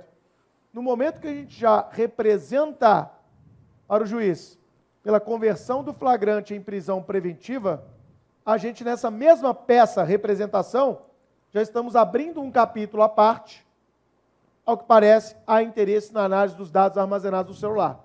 Conforme entendimento, hoje, consolidado, a contragosto, no STJ, solicito a Vossa Excelência a autorização para este acesso e produção de informação de polícia judiciária. Então já vai um capítulo prontinho, com a fundamentação, relativizando o direito de privacidade do preso. O Murilo vai falar o seguinte, que, ao nosso ver, está sendo feita uma interpretação equivocada da Lei 12.965, que é o Marco Civil da Internet. Se você lê o Marco Civil da Internet, é claro que lá está falando de proteção, de privacidade do usuário da internet. Mas eu não estou querendo a senha dele para entrar no e-mail dele através do celular. Eu quero acessar aquilo que está sem senha, que está aberto. Ok? E se ele não me passar a senha? O meu setor pericial vai quebrar a senha dele. Não tem problema. Nós tivemos a discussão do FBI com a Apple, na época de atentados terroristas ano passado, lá da Califórnia, né, de São Bernardino, né, que teve essa discussão. E o FBI pediu a Apple falou que não dava a quebra da senha do iPhone do terrorista, e o FBI desenvolveu ferramenta que quebrou sem o auxílio da Apple, que não queria vulnerar a sua imagem perante consumidores. Perfeito? Então, galera, você tem que pensar, é flagrante ou é busca e apreensão? Flagrante, hoje, a posição que está consolidada nesse momento, esse é o estado da arte da jurisprudência, é que necessita de autorização. Se for na sequência de uma busca, não há necessidade dessa autorização específica do juiz. Ficou claríssimo? Vamos às críticas. Ótimo. Isso, então, é o que vocês adotarão em prova até, se Deus quiser, uma mudança jurisprudencial com relação a esse tema. Agora, nós vamos atacar justamente os motivos, as razões que fizeram o STJ a entender desta forma. Primeiro, para o STJ, isso significa uma quebra de sigilo das comunicações telefônicas ou telemáticas, o que está errado, ok? A partir do momento em que você analisa os dados já armazenados no aparelho celular, não tem diferença alguma para os dados armazenados num pedaço de papel, por exemplo, ok? Eu não estou acompanhando, se eu estiver acompanhando o WhatsApp em tempo real, é uma coisa. Se eu estou analisando os dados pretéritos já armazenados, não tem, a nosso sentir, nenhuma diferença com os dados armazenados lá numa folha de papel. Eu faço sempre essa analogia da roupa. Imaginem o suspeito de casaco com bilhetes, com um caderno do tráfico guardado. Imagine, numa busca pessoal, não há qualquer problema no manuseio daqueles papéis. Aquilo já está armazenado, certo? É a mesma coisa em relação às mensagens que aqui nós estamos nos referindo. Um dia desse eu tive um debate com o delegado que trabalha lá comigo, que você conhece ele é muito competente, e a gente estava discutindo exatamente isso, porque a gente tinha prendido um cara, e os caras, os comparsas, continuavam a mandar mensagem no WhatsApp dele. E aí, cadê você? Estamos aqui, estamos te esperando. Né? E aí ele perguntando, cara, vamos printar isso tudo aqui e colocar. O bicho, hoje pela jurisprudência não dá mais não. Ele, mas por quê? Eu fui explicar as razões, ele, mas isso é absurdo. Eu falo, cara, se quiser fazer, faz. Mas corre o risco de lá na frente essa prova ser desentranhada por ser uma interceptação indevida. E cuidado com o crime previsto no artigo 10 da 9296, que é proceder interceptações indevidas. Então não é só uma questão de extração da prova ilícita. Você pode acabar sendo acusado de cometimento de um delito. Sim. Então não é pedir a senha do cara e ficar 2 dias acompanhando. Né? O WhatsApp ele não é comunicação telefônica, mas é comunicação telemática e, portanto, protegido da mesma forma pela 9296. E pela Constituição, né? Artigo 5º, a gente precisa lembrar o quão grave é isso. Qual que é o inciso? Ah, não estou... 12? Enfim. O primeiro erro, então, da nossa análise aqui do STJ é tratar esses dados armazenados como sigilo de comunicações telefônicas ou telemáticas. Não é. Ok? Eu até relatei um inquérito esse tempo atrás que a contabilidade do tráfego não estava mais no papel, estava no bloco de notas do iPhone. E até coloquei contabilidade digital do tráfego. Né? Sofisticado. A criminalidade ela também evolui e é importante que a gente tome cuidado na investigação, sob pena até de incorrer em crimes aí de interceptação não autorizada. Lembrando de outros casos também, né, professor? A gente não está falando só aqui de tráfico de drogas, vamos aí para violência doméstica. Que fofo, eles se chamam de amor o tempo inteiro, aqui vira professor. Vou falar, não dá, né, gente?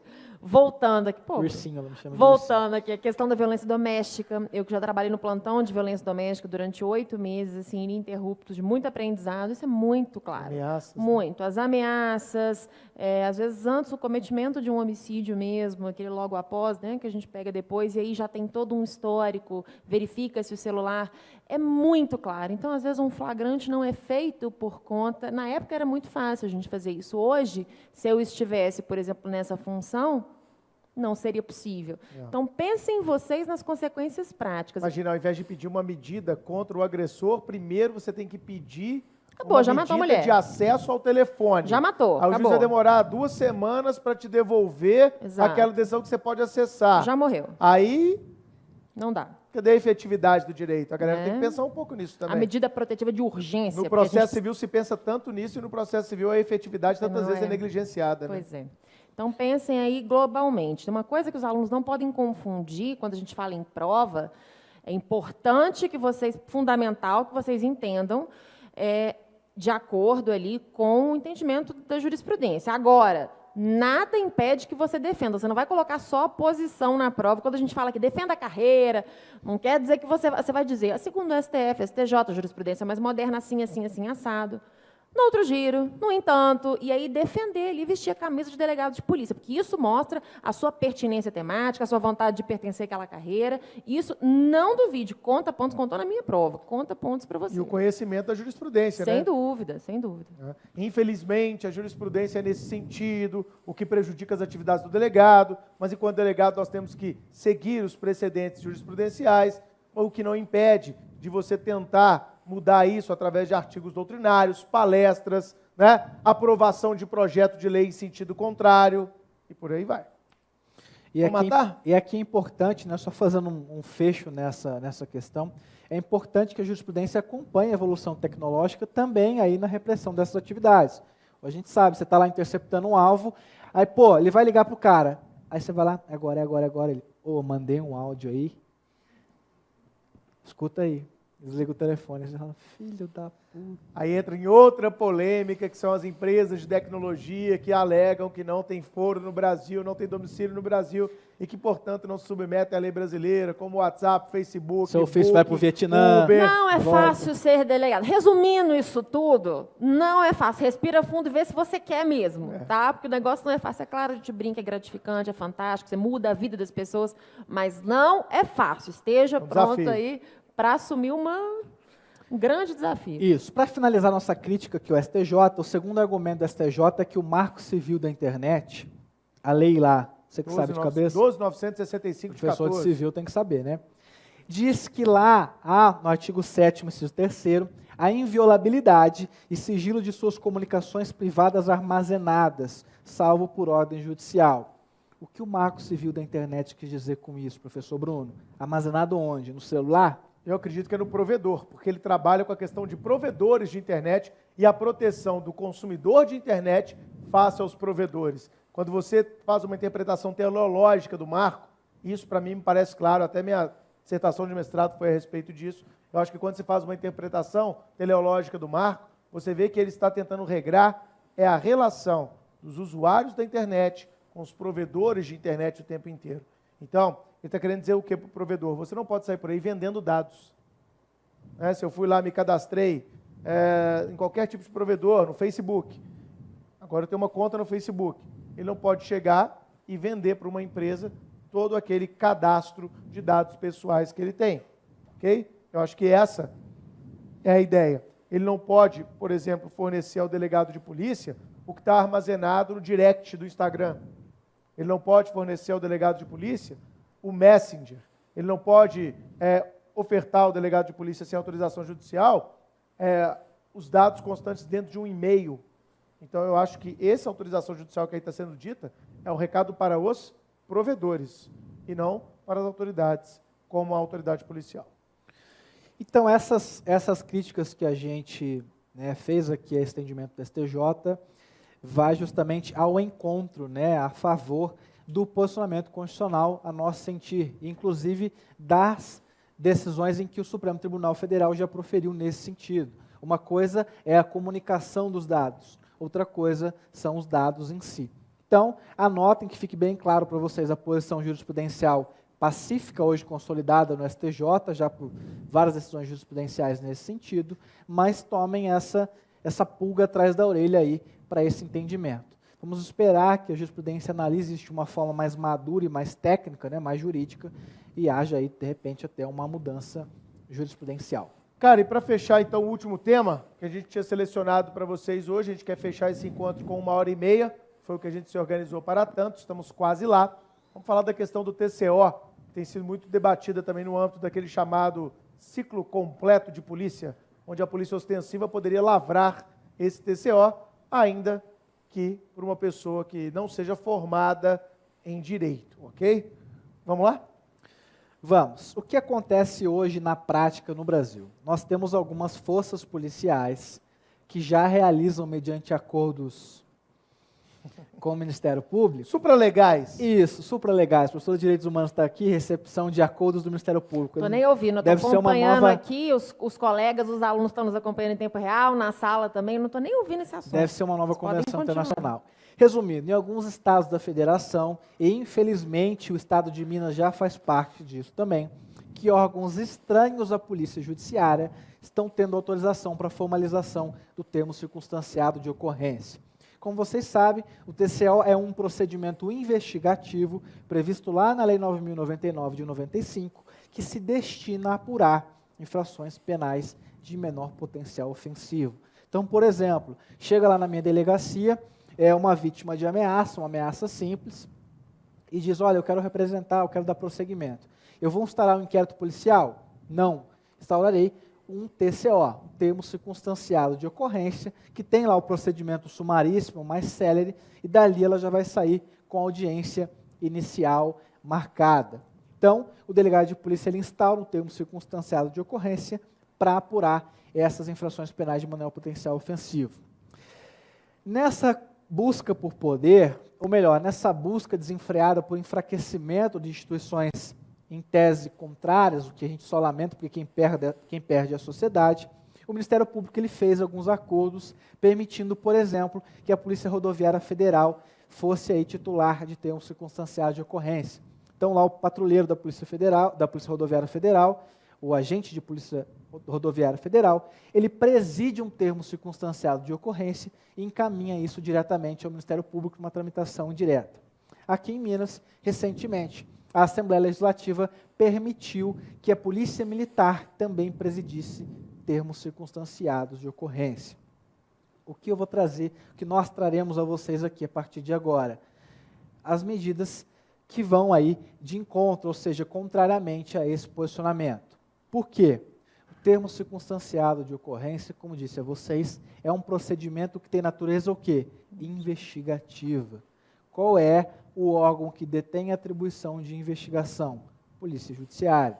Ok? Então, nós sentir somente o delegado de polícia pode presidir inquérito policial e termo circunstanciado de ocorrência. Murilo, e assim, aqui foge a qualquer questão de vaidade, nós estamos sendo técnicos, nós não estamos falando, porque aí fica... Direitos humanos, inclusive. Sim, está de picuinha, PM não pode. Não, não, aqui a discussão é técnica, ela é jurídica. Ora, se é um procedimento investigativo e toda a legislação converge neste sentido de que o delegado de polícia é esse primeiro presidente, como disse bem o Murilo, o primeiro garantidor dos direitos fundamentais, ora, parece-nos temerário que outra instituição, que outro ente, que outro agente público se invista dessa função. Isso é perigoso, porque isso dá lastro a muitas coisas. Muitos abusos cometidos na história, eles começaram assim, né? Então, vamos ter cuidado. Eu fui convidado há 1 ou 2 anos para participar de um debate público, uma audiência pública aqui no... Eu estava lá presente ouvindo Estava você presente? gritar, e você gritou o evento inteiro. Na cidade administrativa aqui em Ficou Minas nervoso. Gerais, um evento promovido Sensacional. pelo governo de Minas. Então você estava lá, você viu o que eu falei. Às vezes se quer poder sem se pensar na responsabilidade que esse poder traz. Grandes poderes. Grandes responsabilidades. Eu falei isso, estava cheio de oficial da Polícia Militar, e eu falei, e se você então agora está determinado por lei que você tenha que fazer um TCO, ok? Você acha que quanto tempo o seu soldado vai ter que deixar a rua para fazer esse TCO na companhia? Qual é a estrutura logística que a sua companhia vai precisar para atendimento de todas as ocorrências de TCO que ocorrerem naquela área? Uma impressora, um computador? Quantas pessoas ficarão responsáveis por isso dentro da sua delegacia? E se você tiver capturado mal, não for um crime de menor potencial ofensivo? Um exemplo clássico. O cara foi pego com uma trouxinha de maconha, o policial sapecou um uso. Por quê? Porque ele não estava investigando, passou na hora e viu o cara com uma trouxinha, mas na verdade, debaixo da pedra que estava a 1 metro dele, tinha 900 trouxinhas iguais, era tráfico. E ele assodadamente imputa naquele sujeito o quê? Um uso. E aí a Polícia Civil, a Polícia Federal estava investigando aquele caso e fala, meu amigo, você prendeu o cara que era traficante, por que você enquadrou ele no uso? Rolou um dinheiro? Foi interpretação? Por que vocês não fizeram busca nas imediações que eles estavam? Você constataria que era tráfico. Você fez vista grossa por quê? Ou seja, a galera acha que poder é lindo, é ótimo, vai gerar salário, vai facilitar a vida, e aí vem tudo no utilitarismo que é contra os direitos humanos, né? O utilitarismo é lindo. E cadê a função constitucional, a sua função ostensiva, lá, administrativa, que a Constituição traz? Cadê? Etc. Exatamente. Cadê? Está desempenhando? E nós temos alguns julgados no Brasil que consideraram usurpação de função pública esse tipo de lavratura. Não sei se vocês sabem. Colegas que se posicionaram firmemente dessa maneira em plantões, inclusive com indiciamento por... Foi? Não sei, Você sabe, né? Por usurpação. Então, é usurpação muito mais grave. Pública. É muito mais grave. E não me venham com aquele utilitarismo de que só tem uma delegacia a 300 quilômetros. Então vamos todo mundo junto para brigar para ter mais delegacia, mais concurso, mais delegado. Exato. Não é Você não pode usar esse argumento utilitarista de que o sistema não funciona, então ele tem que funcionar de outra forma, sabe? Esse é o grande problema da persecução penal hoje no Brasil, é o utilitarismo. É pensar a coisa de tratado internacional de forma crítica, audiência de custódia. Nós já temos um jurista para cuidar da custódia, chama delegado. Mas aí a gente cria um procedimento que vai onerar ainda mais o Estado, e está onerando. Está trazendo uma série de problemas no Judiciário, no Ministério Público. Conversa com todo promotor hoje que você conhece. A maioria é contra já a audiência de custódia. Porque não está adiantando nada. É só uma pergunta assim, tomou porrada? Foi bem tratado? Te deram água ou tapas? Então está tudo certo? Permaneça preso. Ah, vai ser solto aqui agora. Mas o delegado já fez todas essas perguntas no momento do interrogatório. E cadê o investimento nas polícias? Cadê aquilo que deveria ser feito? E mais, nós temos vários problemas de ordem prática. Quem tem o poder de requisitar perícia? Somente o delegado de polícia. Aqui em Minas, o Instituto de Criminalística ele é vinculado à estrutura orgânica da Polícia Civil, ou seja, aquele policial militar que hoje está autorizado a lavrar o TCO, ele não tem o poder de requisitar a perícia. Então ele vai fazer um TCO de porte de droga para consumo pessoal, como que ele vai saber que aquilo é droga? Ele vai ter que ir lá bater na porta do delegado e falar, requisita a perícia aí para mim, porque eu sozinho não consigo. E aí, como vai funcionar? E mais, e se esse TCO que for para o Poder Judiciário vier com cota ministerial? Você vai mandar essa cota lá para o batalhão da Polícia Militar ou você vai mandar para o delegado de polícia? E aí? O que você vai fazer? É uma inconsequência reiterada, né? Vai se atropelando. E se esse TCO... E quem está capitulando esse crime? Exatamente. Quem está capitulando é formado em Direito, fez concurso, estudou? Quem está capitulando o delito, pô? É o quê? Google? É o Google que vai capitular? Porra. Eu tinha um Parece primo, óbvio, né? Parece óbvio. Eu tinha um primo que ele ficava doente e ele colocava os sintomas no Google para saber a doença que ele tinha. E às vezes ele aparecia com algumas doenças que eram somente do sexo feminino. Então ele aparecia com os negócios que ele falava, não, meu filho, isso é outro problema que você tem. Eu faço isso, cara. Todo mundo, velho. Todo mundo faz isso aqui, ó. Todo mundo. Você que tá fazendo aí. Tô morrendo, E o remédio? Né? Você olha no Google, eu morri. O remédio também? Remédio não, remédio eu vou no médico. Aí não, o que a acontece? automedicação. Você, amiguinho, que está nos assistindo aqui, ninguém está estimulando a automedicação. Exatamente. Remédio eu não tomo, remédio. E o que acontece? Nós não estamos aqui de forma alguma depreciando a capacidade intelectual do policial claro militar. que não. É porque ele não tem a sua atribuição para aquilo. Eu, Murilo, não tenho atribuição para denunciar. Eu, Murilo, não tenho atribuição para condenar, embora eu possa ter capacidade intelectual para fazer isso. O oficial da Polícia Militar que vai lavrar esse TCO, ele pode ter a mesma capacidade intelectual que eu, Murilo, mas a sua função não é essa. Quando eu quiser condenar, o que eu vou fazer? Okay? Quando eu vou e é o fazer mesmo um argumento concurso para utilitarista. outra carreira. Olha, o membro do Muito Ministério simples. Público não está conseguindo denunciar todo mundo, o delegado da carreira jurídica vão botar os delegados para denunciar. Não é assim que funciona. Nós vivemos uma sociedade de freios e contrapesos. E vocês têm que ter a primeira noção de você que quer ser delegado de polícia, é que a polícia judiciária não é um órgão parcial. Nós não somos órgãos de acusação. Nós somos órgãos que apuram infrações penais. Eu já deixei de indiciar diversas vezes, eu já representei num flagrante, até mesmo pela concessão de medida cautelar alternativa à prisão. Claro. Eu já impetrei habeas corpus. Ou seja, a minha função é de apurar. Apurar quer dizer, houve crime, sim ou não? Esse cara é o autor, sim ou não? Já fui arrolado pela Defensoria Pública como testemunha da Defensoria Pública, porque o Ministério Público discordou da minha opinião. e a Defensoria Pública em audiência queria ouvir minha opinião, que aquele cara que ela estava defendendo naquele momento não tinha culpabilidade em torno dele, em que pese o Ministério Público ter colocado todo mundo no mesmo bolo e denunciado em duplo pró-societário. Eu fui lá falar o quê? Falar em prol do cara. Infelizmente, contra esse cara eu não consegui levantar nada. Essa é a verdade. A investigação é um caminho, né, Essa Bruno? é a verdade. No primeiro momento pode ter elementos. Não estou dizendo que ele é o cara mais inocente do mundo. Eu estou dizendo que na minha investigação não pintou elementos para ele. Pô, o defensor público foi lá fora. Pô, doutor, excelente. Porque chega nego aqui que é condenado de qualquer jeito. Não é o papel do delegado. O papel do delegado é ser justo, ser honesto, dormir tranquilo com a cabeça no travesseiro. E tem que fazer isso, tá? Porque acontece. Muitas vezes é batom na cueca, um flagrante, você lavra o flagrante todo amparado por tudo que a legislação te permite. No decorrer das investigações, aparece uma testemunha-chave, diz que não é aquilo. Acabou, você tem que voltar. Você tem que voltar. É seu dever social voltar no seu posicionamento. Eu já fiz isso. Desindiciamento, já fiz também. Opa! Se existe o ato de indiciar, existe também o ato de desindiciar. Olha, foram produzidas novas provas aqui no curso do inquérito, que humildemente reconheço que lá atrás, as folhas tais, eu fiz um juízo assodado de culpabilidade dessa pessoa. Retomo o meu argumento para entender que, diante das provas coletadas, as folhas X e Y, eu entendo que esse cara não teve realmente envolvimento nessa conduta. Responsabilidade. Isso é o delegado moderno. Não é o cara que quer ferrar os outros de qualquer jeito. Tá bom? Vamos encerrar então, meu amigo? Isso, e com relação, só para finalizar, a esse TCO aí, presidido por outras instituições, nós temos uma ADIM no Supremo, salvo engano, ela já está para o Fachin, Edson Fachin, acho que já é orator, e vamos esperar aí o posicionamento do Supremo, que em todas as oportunidades em que teve, inclusive do mesmo tema, já se posicionou de que o TCO é um procedimento investigativo e, portanto, de presidência exclusiva da Polícia Judiciária, quer seja ela estadual, quer seja a Polícia Judiciária da União. Ok? Fechou? Vamos às perguntas? Fechou? Já chegaram algumas aqui, ó. A gente estava acompanhando. Chegaram aqui, ó. Ludmila Rosales tá mandando um abraço aqui pra gente. Obrigado, Ludmila. A Laísa Lopes tá mandando aqui também um print da tela dela. A Ludmila Werneck também tá mandando aqui outro print da tela, mostrando que está assistindo. A Natália falou, não estou conseguindo acessar, mas ela mandou logo depois das 19. Espero, Natália Chagas, que você tenha conseguido acessar, né?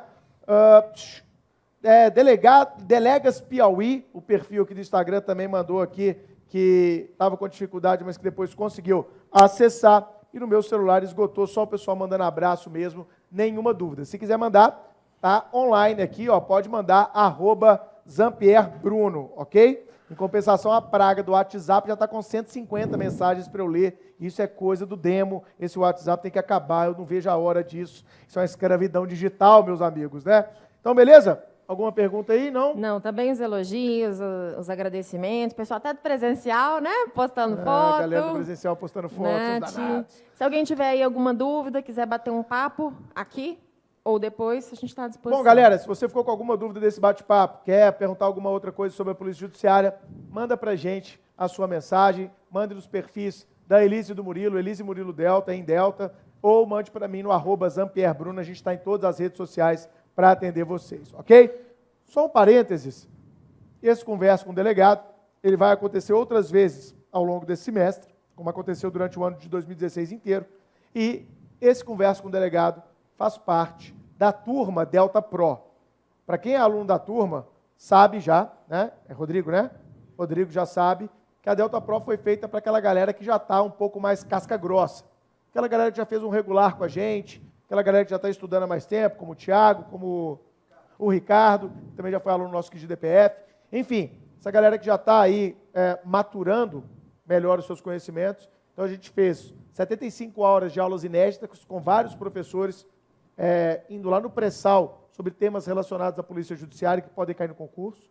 A gente tem a turma de delegado de exercícios e a gente tem a turma de informativos, ok? Além desse programa Conversa com o Delegado, simulados, é uma turma bem bacana, a Delta Pro. O Vadimeco. Tem o Vadimeco, ganha o Vadimeco policial, claro. Recebeu o seu, Rodrigo? Recebeu, ufa. Então, tá tudo certinho, né, Rodrigo? No Perguntei para ele hoje. Beleza, tranquilo. Então, chegou lá o Vadimeco da Editora Foco, que é um sucesso.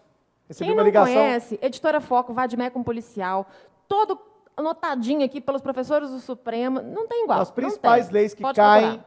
no concurso de delegado. Isso. Recebi uma ligação da Foco na semana passada, falando que nós vamos para a segunda tiragem. Epa! A primeira tiragem deve esgotar agora no final do próximo mês. Maravilha. Em menos de 3 meses, a gente esgotou. Nós dá um orgulho danado, né, cara? Dá. Em menos de 3 meses, a gente esgotou a primeira tiragem de um produto que não existia no mercado e que a gente criou para vocês. Só Então, Deus depois sabe o entra que lá. foi responder os seus e-mails de madrugada, Foi. cobrando Sou nossos chato, eu índices confesso. remissivos.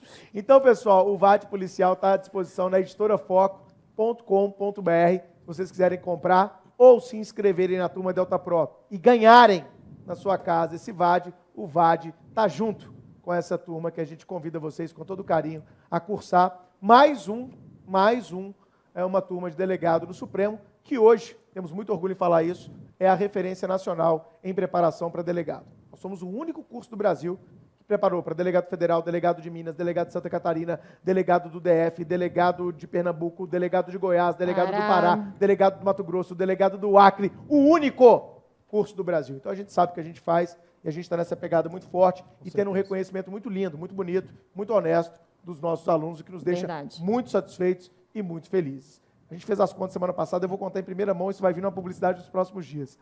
Nos últimos 5 anos, mais de 600 novos delegados do Brasil estudaram no Supremo. Sensacional. É muita gente, 600 pessoas tendo estudado num curso como o Supremo para delegado de polícia, e isso firma ainda mais a nossa posição nesse concorrido e disputado mercado, que é o mercado de concurso público. Recado final? Só reforçar aqui o enorme prazer em fazer parte dessa turma, prazer de bater um papo aqui com vocês, trazendo um pouquinho da nossa experiência, tanto prática, né, quanto jurídica. Me coloco à disposição nas redes sociais, nosso Instagram, Sandy Júnior, Elisinho Murilo Delta, ou no meu particular. É engraçado isso. E as pessoas me procuram e falam, cadê a Elisa? Só Eu isso. Não sei, ué. A gente é casado, mas a vida continua. E se um dia a Elisa me largar, eu volto para a micareta. Então você tem que saber separar as coisas. Quem Tô vê brincando. pensa. Mas é um enorme prazer estar aqui com vocês e dividir nesse bate-papo. Supremo, que é a casa do delegado, a gente tem uma enorme honra em integrar esse time, né? Isso. Há muito tempo já juntos nessa parceria aqui. Espero que seja a primeira de várias outras oportunidades para quem começou a nos assistir agora. Passo a palavra para minha patroa, que eu falo pouco, que eu não mando nada. Obrigado. Ainda bem que é uma pessoa consciente, como todos nós devemos ser. Gente, obrigada, muito obrigada pela audiência, por acompanharem o curso do Supremo. Quem não é aluno, vale a pena, o trabalho é feito com muito carinho, nosso time é diferente, não adianta. Sério. Quem é aluno Sério, aqui, é ou não é, comprometido. Thiago? É diferente, é outra categoria. Tem muita gente boa no mercado? Muita gente boa no mercado. Para delegado de polícia, nem procura, não tem que ser discutido. Obrigada pelo carinho e pela audiência, o pessoal do presencial que está aqui até tarde conosco. Muito obrigada. Todo mundo aqui trouxe a doação, né, da barra de chocolate, que nós Isso. vamos fazer a Páscoa, nós vamos comprar também, vamos fazer a Páscoa dos meninos, os judocas do Esporte Sem Fronteira, que é um projeto solidário, de judô solidário. A gente que foi esportista a vida inteira adora esse projeto, e a gente toca com muito carinho, então nós vamos levar essas barras de chocolate. Obrigado vocês que trouxeram. Quem puder trazer, né? Quem for de Belo Horizonte, quem for de quiser BH, passar na quiser sede do trazer, Supremo, a gente vai prazer. entregar para esse projeto que é coordenado pelo meu ex-sensei, o André, e com o apoio do Luciano Corrêa, campeão mundial de judô. É um projeto muito sério, que eles dão judô, que é uma baita oportunidade de progressão de vida para crianças que não têm oportunidade de pagar pelo esporte. Então, a gente ajuda sempre aqui no Supremo, né? Às vezes a gente pega doação de kimono, de tênis. Então, a gente está sempre ajudando eles, que são futuros atletas. Quem sabe, o nosso plano é bem ousado. Quem sabe daqui uns 10, 15 anos a gente tem um campeão olímpico saindo do Esporte Sem Fronteira. Com patrocínio do Supremo, hein? Por que não? Por né? que não? Então tá, gente. Obrigado. Até a próxima. Valeu. Obrigadão. Tchau, tchau. Tchau, tchau.